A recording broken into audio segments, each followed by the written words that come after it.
Hello, thank you for coming. Hi. I couldn't imagine myself just doing this on tape with no one to talk to. And I've done this maybe, the scanning and freezing class, well, we've lived here for 45 years, so pretty much all that time we had somebody wanting to know how to can and freeze peaches and fruit and vegetables, which is of course a really good idea. And usually we're under the maple tree in the side yard of the house, and it's wonderful, and lots of people show up. But thank you very much for hopping to it and being able to come when you only got like half a day notice. And we will put this on the YouTube channel and on our the communication that Tanwin does every week about what's going on here. So that will be fun and easy, and we'll see if it all works. And if you can't hear me for some reason, then just say it. And this is very informal. You ask whatever questions you want and we'll move forward. I have things written out so you don't have to take notes. There's the whole directions about how to can and freeze after all these years. I sort of simplified it to one page, and some recipes. So that'll all be available to you to take home. So maybe some of you know the story of Turkey and Orchards, but if not, I'll just quickly summarize. My husband Gary and I bought this farm in 1975, and we had been in the Peace Corps for 3 years in the early 70s or end of 60s, and traveled around the world, and were in the Pacific for 3 years on a little island, and loved the idea of being together as a family and being part of a community. The little island had 400 people and us. Came out of the ocean 23 feet. Unfortunately, it's probably going to disappear with climate change, and it's really sad because the culture was incredible. And we had a wonderful experience. They were so welcoming and glad we were there and all that. And I was a teacher, and Gary, because he grew up on a farm, even though he went to Princeton and had no clue about how to farm, was an agricultural extension person there. But he did all kinds of stuff. And he now is a coconut expert. If anyone in New Jersey wants to grow coconuts, he's the guy to go to. But anyway, all that became part of what we were all about. And then when we came back to this country in 1970, after having traveled around the world and hiked in Nepal and everywhere, it was a little disappointing. We lived in the suburbs in Bucks County, and that was really disappointing. And we had our first child, Ruwei, who was named after a friend of ours from Micronesia. You can always tell Peace Corps volunteers, they name their kids these weird names. And so we were sort of hunting. We did that for a few years. Hunting around, we thought, well, we'll leave the country again and go do something somewhere. And then it turned out that at the end of this driveway, there was a little sign that said, "For sale by owner." And it's still there. We both grew up, he in West Windsor, me in Princeton. We knew about Turkey and Orchards. My mother shopped here, whatever. So it kind of caught our eye that maybe, of course I had no clue. I didn't know what a farm was all about. I had no idea. And Gary actually didn't really know too much. His father had a big wholesale operation. He would say, "Take this truck to Philadelphia full of apples and come back." And but with a Princeton education and me with my art background, I don't know, somehow it's all worked. And so the important thing was for us to invite the community into this farm. We felt very honored and privileged to be able to be stewards of 55 acres, and we thought it was an absolutely gorgeous spot, wonderful. And maybe we could do something in terms of our outreach to people, as well as provide great food and fruits and vegetables. And so that was not done, we found out. Most farmers rode their tractors, planted the stuff, rode their tractors, harvested the stuff, and then put it in boxes and sold Can you speak up a little bit? Okay, sold it to the grocery stores. And we didn't want to do that. Well, first of all, we couldn't afford to do that because you don't make any money selling stuff to the grocery stores. As a farmer, it gets the least amount. The middlemen get all the money, and the grocery stores can say whatever they want. So we realized we were too small to do that kind of thing, so let's just sell direct. And there was some direct sales. The former owners had a little store in this barn, but they only sold apples, peaches, and pears. And so they had the store open like 3 months out of the year. It was 3 crops. And go, how hard could that be? 3 crops, 3 months of work. But it turned out the banks wanted to be paid back, actually, not just 3 months, but every month and every week, every day. So we, over time, have expanded now. We have 4 farms in the neighborhood, 200 acres, 30 or 40 people working full-time here. And luckily for us, after our daughters went to Princeton University and got all kind of great education, luckily married right, fabulous husbands and son-in-laws, and have between them each 3 kids. This is Beckett, the #1 photographer in our family, and all kinds of expertise. Hello. And we think it's very, very important to have everybody involved. And luckily our daughters, after having traveled around the world themselves and done all kinds of interesting things, Gamma was from California. We luckily snatched her back before she got too engaged in living in California. And she's glad she's not there now, for sure. And Rue was the head of the science department in Lawrenceville School for 10 years, where her husband teaches history. So they all have fantastic background in management and experience, and have brought all those skills to this little business, which in this critical time has really been very, very helpful. And we really are thrilled that the family extends to your families and somehow makes it all happen. But what to do with the stuff that we grow and how to help people make sure that they can eat healthy. And when we first started, we were the ones championing buy local, which no one knew anything about. And Gary started the Farmland Preservation Program for the state with a few other people. And all our farms are now preserved, permanently preserved, so they will never be built on. But when we first bought our farm in 1975, we didn't know it, but then they were told later that no farm had sold in New Jersey, in Mercer County, for 20 years before we bought it, to be farmed. They all bought, somebody bought it for a shopping center, housing development, roads or something. So people thought we were pretty odd. But now, of course, with Farmland Preservation Program, the price of farmland is more reduced and somewhat manageable. Not really manageable, but somewhat. And many young people are now engaged in trying to figure out how to have a community life, a farm life, and we're gratified about all that. But also, we know that we are your farm, and so the kind of stuff that you're enjoying doing here, what's the next step? And one of them is certainly preserving what you buy in season, because you can't get peaches in the middle of the winter. Or maybe you could, but they're not worth it. And why not take advantage of this stuff in the season? And that's all part of buy local and be local, and supporting local when you can. Now we are open all year round because we happen to have apples, and we were able to build really great cold storages that preserve the apples over time. Sorry, I can't adjust to this thing. We have to speak up a little bit. Okay. So we have apples all year round, and we make cider all year round, and we have bakery all year. So, and now with Tanwin's suggestion when she came back from California, having run up and down Napa Valley with her friends, that, oh, why not have a winery? And like, her father goes, sure, why not?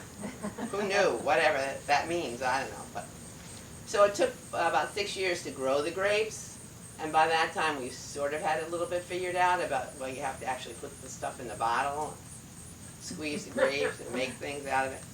So that has been a wonderful challenge, and that new barn over there is the result of the efforts to extend our family farm for an all year round thing, and have more people engaged. We're having good time with it. That's why we're in this tent now. On Fridays, Saturdays, and Sundays we have music here and wine tasting, and people sit around and enjoy the wine. enjoy the environment. These trees in this orchard are 100 years old or more, so I've refused to have them cut down because I call it my romance orchard. If you come to a big farm, if you come to an apple farm, there should be big trees, although these are not productive and we don't really grow them for their apples. All the dwarf trees over there, the small trees, they are what really produce the major amount of apples. But so now this orchard has found a new life, being the wine tasting area and wine selling area and everything, and having everyone spread out and they can stand underneath the trees. So that has been fun. Where are the grapes? The grapes are on our farm that fronts on Van Kirk Road, Oh. where Cameron lives. The Pick Your Own, we have another Pick Your Own apple farm that's on Van Kirk Road that way, and that opens up Labor Day weekend for Pick Your Own apples only. And then the peach farm is across the street there. So we have some Pick Your Own peaches. We've had a few days worth. We had a very light crop this year, so it's not overwhelming, but we'll have another Pick Your Own, I think, 1 or 2 more times before the season is over. But meanwhile, what to do with your peaches? And certainly it's more economical to buy a whole basket, a little cheaper, but then you have to figure out what to do with it. And what we try and do is pick peaches about 2 days before they're ready to eat. Now, we call them tree ripe, and they are, because really a couple days makes a lot of difference on an peach tree. Apple trees, you pick everything at once on the tree. They're all ripe, they all get ready together, and it's a little easier. But with peaches, amazingly enough, on the same tree, it would be completely different peach from Monday to Friday. And we pick each peach tree at least 4 or 5 different times just to get them ready to eat ones or ready to be ripe. And a day or two, as I say, makes a difference on how sweet and juicy and ripe they are. But still, we don't want them totally ready to eat today, because then if you don't show up, I have to eat them, or whatever. So they're about 2 days off. So if you buy a basket, you lay them out on your counter, room temperature, and in 2 or 3 days, they're ready to do something with. And if they get ahead of you, or get a little soft too soon, too many, you can put them in the refrigerator. But the refrigerator takes, just like with tomatoes, it sort of dehydrates the fruit because there's all dehumidifier in everybody's refrigerators these days. That's why the ice doesn't build up. And that dehumidifies the apples and the peaches too, and so they're never quite as good. But they're better than if they go off, so you don't have to have them either. But meanwhile, how to tell? Now, these are picked by people who know how to pick. So they look at the back color of the peaches, and if you're choosing a peach in the store and you want something that's going to be ready to eat sooner than later, this bright yellow is the thing to look at, and not a green color. If it's green, it's going to be taking a little bit longer to soften up. The difference between a yellow peach and a white peach, you can sort of see the different color. White is very mild looking, it's pinkish, and the flesh is white. It's very fragrant, but it doesn't taste like the peach taste that you know. It's different and delicious and wonderful, but completely different. And for canning and freezing and making pies and things like that, white peaches are not as, they taste wonderful, but they don't look as good. So if you're doing some canning for the 4-H fair, you don't use white, you use yellow. And your jar will look perfect. But these, of course, would work and would taste better. If you like them the best, then use them, whatever. So what I did was, what I do is set my kitchen up a little bit. Now, we'll talk about canning because that takes more effort and organizing than freezing. So we'll start there. This is a water canner. Now they have things called the pressure cookers, canners, pressure cookers, but you don't need that with peaches because peaches are acid enough that they don't need to be totally sterilized. That's for like canning meat, or like if you're in the backwoods somewhere and you want to can your squirrel meat or something, and beans that are not acid. But We're just talking about fruit, and so this kind of a canner is very acceptable. If you don't have one, go to a flea market or something, they're all around. But and you can also get them now still, and it's inexpensive, usually $30 or $40, and you can use this for cooking your corn and doing whatever, spaghetti for about 100 people. And it has a rack like this inside, which is helpful because it holds the jars from clanking together when they're being cooked. Not necessary. You could use a towel underneath and a big pot if you didn't want to go ahead and buy stuff. Now, what's the difference between all these jars? This is a traditional canning jar for things like peaches, but there are all kind of sizes: pints, half pints, wide mouth jars, which are a new invention relatively to this is a traditional, been around for 100 years or more, whenever Ball first made their jars. And the advantage of the large mouth is that you can, you can stuff it easier and get it out of it again. This is a little tight, and you have to really figure it out. Traditionally, we had jars like this that had the top, glass top, and then they have a rubber ring on it, and you have to put it together. And those are nice antiques, but not worth the effort at this point. Then what you need is rings to put on top. And these, the way they work is they have a rubber seal. And this rubber seal goes on, you screw in this lid, and then when you cook it, it makes a vacuum in the jar and preserves. So what you want to make sure is that you've used new ones, not leftover ones or ones you got in the flea market or something. Because the key ingredient to the whole thing is this good seal here, and that goes off if you've left it too far. So let's try it. So first, I have my stove next to a little counter next to a sink, and I put a big a bucket like this of water on the stove, and put a couple of. This is an old French egg basket, which I somehow inherited from somebody, my aunt or somebody, and it's perfect for scalding these peaches. But if you don't have it, you can just use a slotted spoon to get them in and out. But this makes peeling so much easier. So when you've decided that your peaches are ready, then you bring the water to a simmer boil. It doesn't have to be rolling boil, but you just leave it in for a minute or two. And then take it out and quickly plop it into the sink or another bowl with ice water so that it will cool them down. You don't want them to cook, really. And then you get your peaches like this. So once they have been in that water, the skin should just peel right off like that. If you have to cut through the peaches, that means it's not quite ripe enough yet. And they won't be as sweet in February if you don't let them get all the way soft and ready to go. So it's worth it. If you try to peel one peach and it doesn't work, then wait. Wait another day. It'll be fine, but not quite as good. And also more work. If you just can peel off like this, it's much easier than peeling each little piece by hand, like that. And now, Are they soaking in something where it doesn't turn brown? yes, once you peel them, then you put them in some water with what I use is ascorbic acid. That's ground up vitamin C.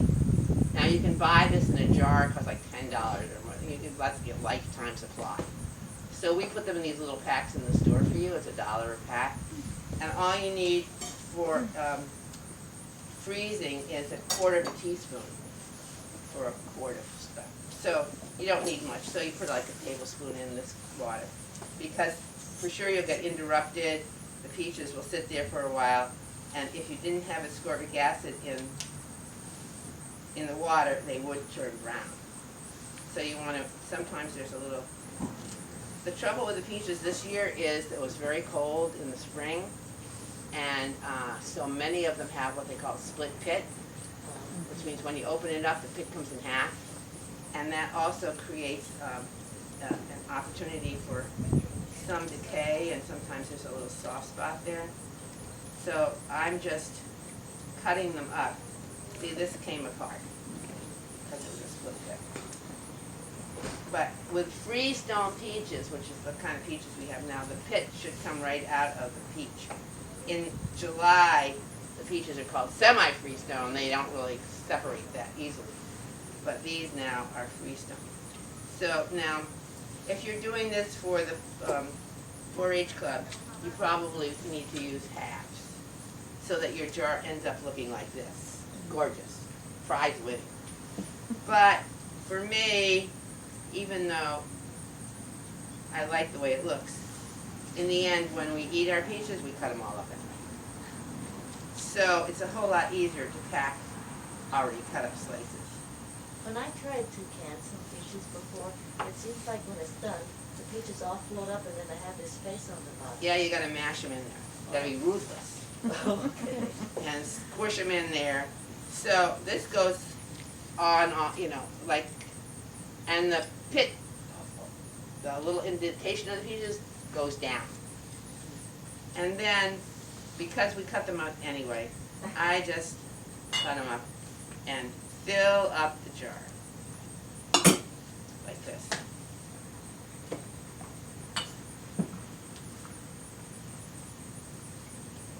You could use a spoon if you want. But your family won't care, right? Now, we're getting pretty full here, but I'm gonna squish it down, fill her up, and keep going. You wanna get a lot in each jar, because when you start eating them, you want always more than less. Now, on my sink and counter, I would have another pot with warm water and sugar in it. And I use a light sugar syrup, which is like 1 cup of water to 2 cups, 2 cups of water to 1 cup of sugar. You can use more sugar, but if you want, but you don't really need to. So then with that, I forgot to bring my little spoon, but with that sugar water that's hot, I fill up the jar.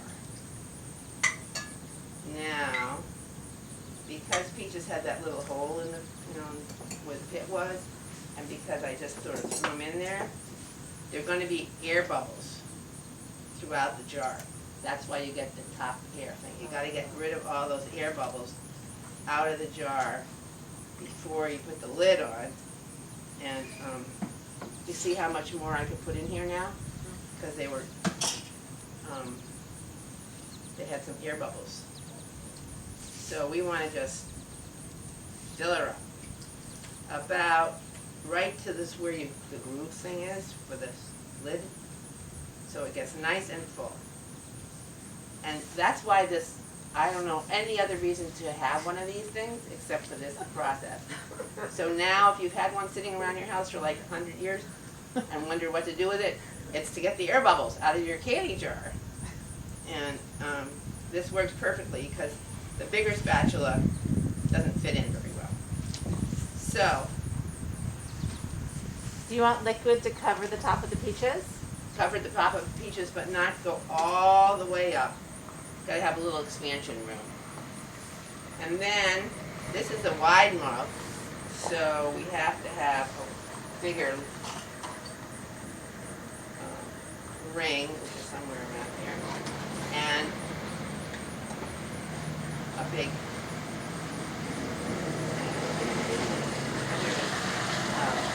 and you can reuse these things, you don't have to get new ones. And you don't have to use, you know, all the military and screw it down. This only just holds the lid in here. And so when you put it in your canner, now, you should have about half full of this kind of canner full, sort of simmering along. Half full with water? Water, yes. Half full of water, sort of simmering along. because you're gonna cook this for about 20 or 30 minutes. And my story about that is when I was pregnant with Ruwei, my first daughter, I had bought 2 baskets of peaches. We were living in Dawson. And I was intending to can them, but then I went into labor. It was so totally inconvenient.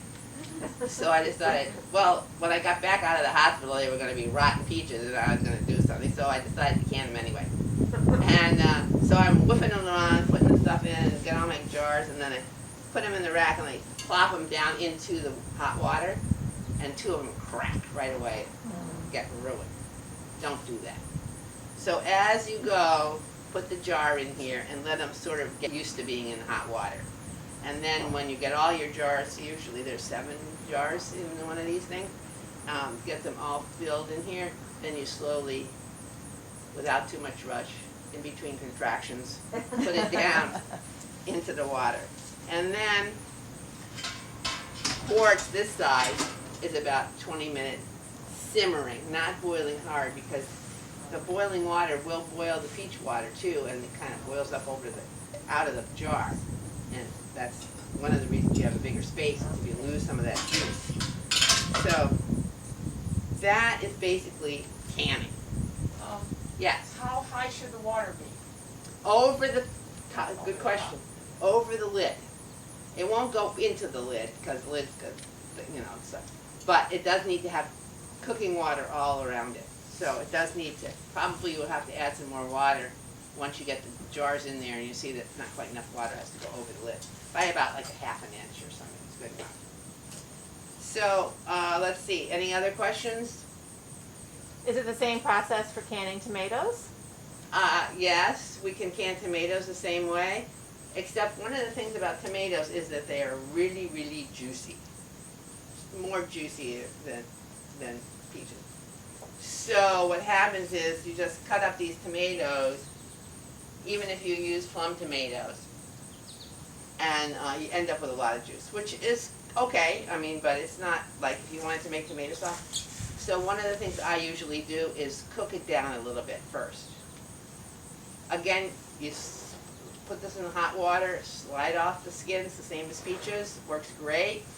Cut them up and cook the cut up tomatoes a little bit to boil off some of the juice. Or what you could also do is just drain, cut the tomatoes into a colander, drain that juice, save it for the next time you make soup, and then use the pulp that's left over for the canning process, and then you have more of a solid bunch of tomatoes in the can. All of this can also be frozen. Now if you have a freezer, freezing is ever so much easier. You don't need any of this equipment, you don't need to take over your whole kitchen, you don't need to set aside the morning.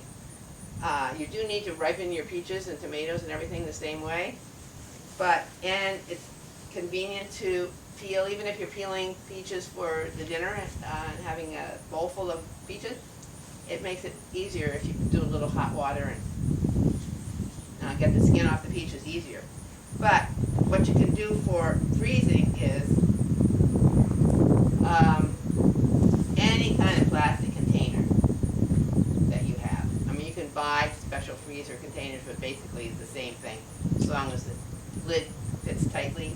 And these kind of plastic bags are not, even though there's a picture of peaches on here, it's not really a good idea because you can't get it airtight, even if you sort of squeeze it around. And so then if you put it in your freezer and you bang around, the holes will get punched into those little air pocket kind of things against the plastic, and you'll have a freezer burn kind of dried out part of the peaches or tomatoes or whatever.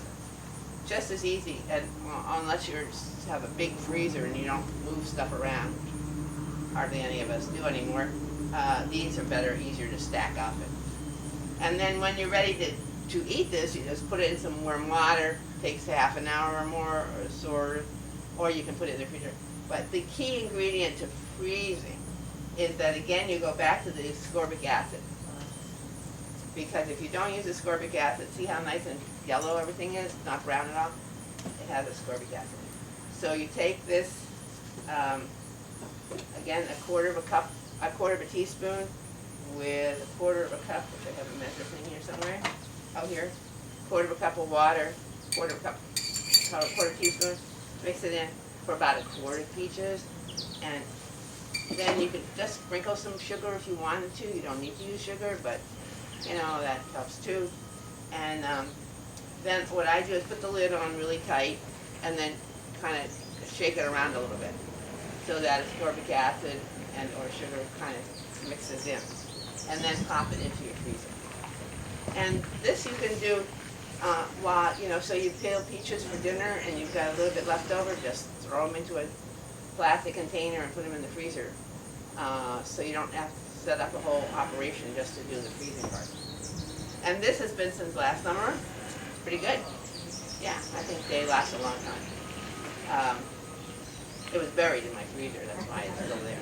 But now, if you were going to freeze some other kind of fruit, like these blueberries, which are fabulous to have frozen, the easiest way to do that is just get a cookie tin that fits in your freezer and lay them all out sort of one level and pop them in the freezer and freeze them. And then overnight, they're already frozen. So then you scoop them into a plastic bag, and that way they're all individually frozen, so they're not all lumped together. And you can just take a handful out for your blueberry muffin or your breakfast cereal or whatever, and you don't have to defrost the whole thing just to use some blueberries. So that it's really one of the things about freezing is you should think ahead about what you're going to do with the stuff. For instance, if you're going to make a pie out of your peaches, it's a mess. Because once you defrost them, they're all really juicy and there's all this water and what to do with it. And if you make your pie crust and you put all that juicy stuff in there, it won't cook right.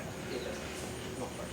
So what I do is I mix the peaches with the sugar or whatever else you want to do on your recipe, and I have some peach pie recipes here for you.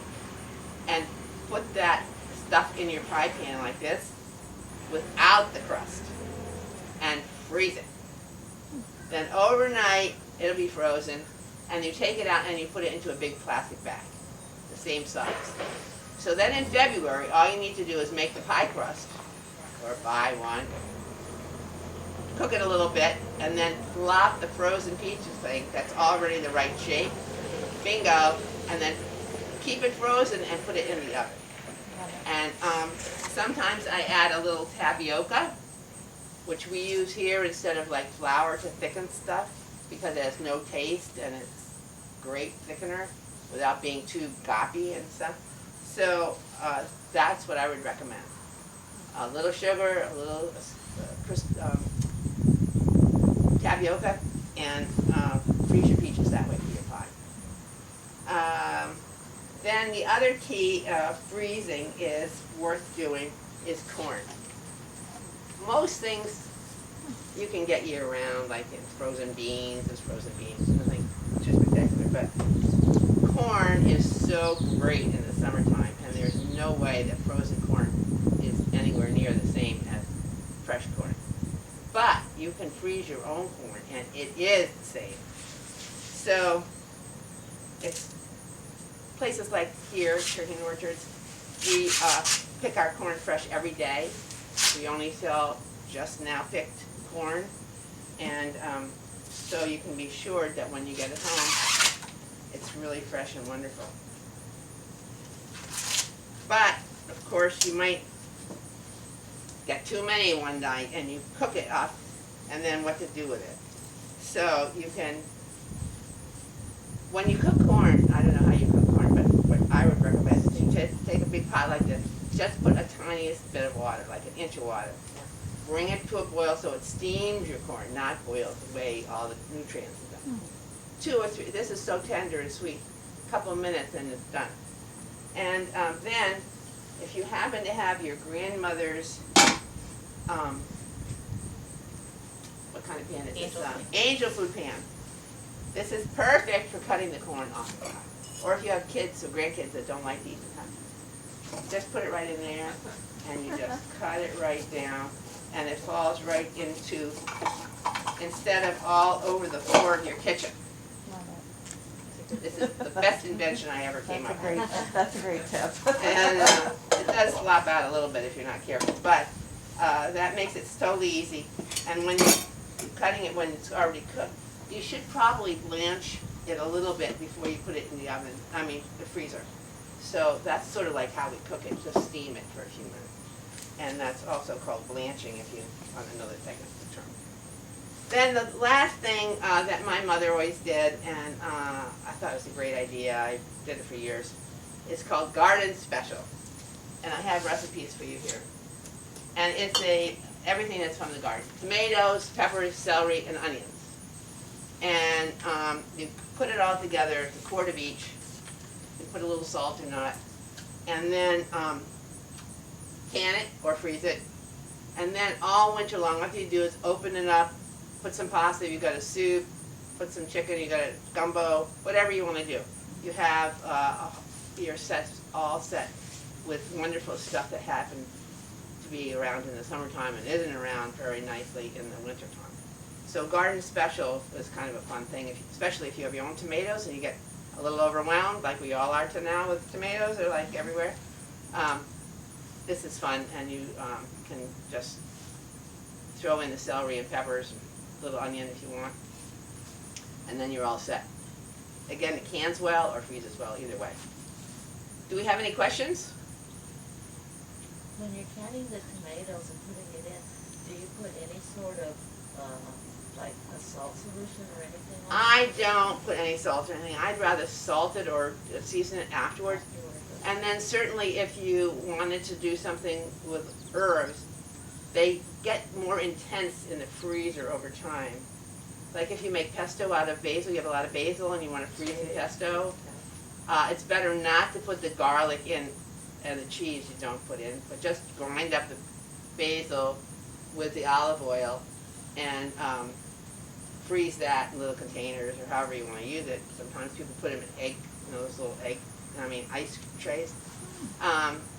But if you put the garlic in, then it gets too strong and kind of doesn't taste right. So I would wait until later. Now, if you have a lot of herbs and you're wondering what to do with them and you want to preserve them, you can dry them. You can also freeze them. If you have time, which is all these little stems, just cut the stems, put them in a plastic bag, put it in the freezer, and then get that out when you're making your soup, and you can use it for that when you need it. Sort of works to freeze almost anything. How would you freeze basil? Just Well, basil turns brown so quickly. One old Italian lady told me she puts it in an aluminum foil, puts the leaves, and then rolls the one, puts the leaves, and then when she needs it, she can just unroll 4 leaves at a time or something like that. And that sort of worked because it's getting to the air that makes it turn brown. And even if you do pesto, you should put a layer of olive oil on top so that as it's freezing, it doesn't get that air right there on the top of the basil, which turns brown then. So basil's a little challenging, yeah. It tastes okay, just looks terrible. So, whatever. Yeah. Any other questions? Well, I wish you well. And sometimes we have seconds of peaches, which are a little bit less expensive. But this year, since we had such a short crop, we actually don't have any seconds. So, but if you buy a big basket like this, it's a much more inexpensive way of doing it. We do have tomatoes. Discount. And we have baskets of tomatoes, the same kind of thing. Basically, we'd give you a basket of anything, but we don't have enough room in our store to set it all up. So just ask if you want a quantity of anything. And we're at the Princeton Market, the West Windsor Market, and the Trenton Farmers Market with our stuff too. So we try and go out to the community and be where people are, especially this time of craziness. That has been very helpful. And we have, by order or delivery, we deliver stuff from the store, or people order them and it's drive up, contactless delivery, so that all works out too. But I appreciate you coming today, and I wish you well with your peaches and your peach pies and whatever else you're going to do. It's going to be fun. Thank you.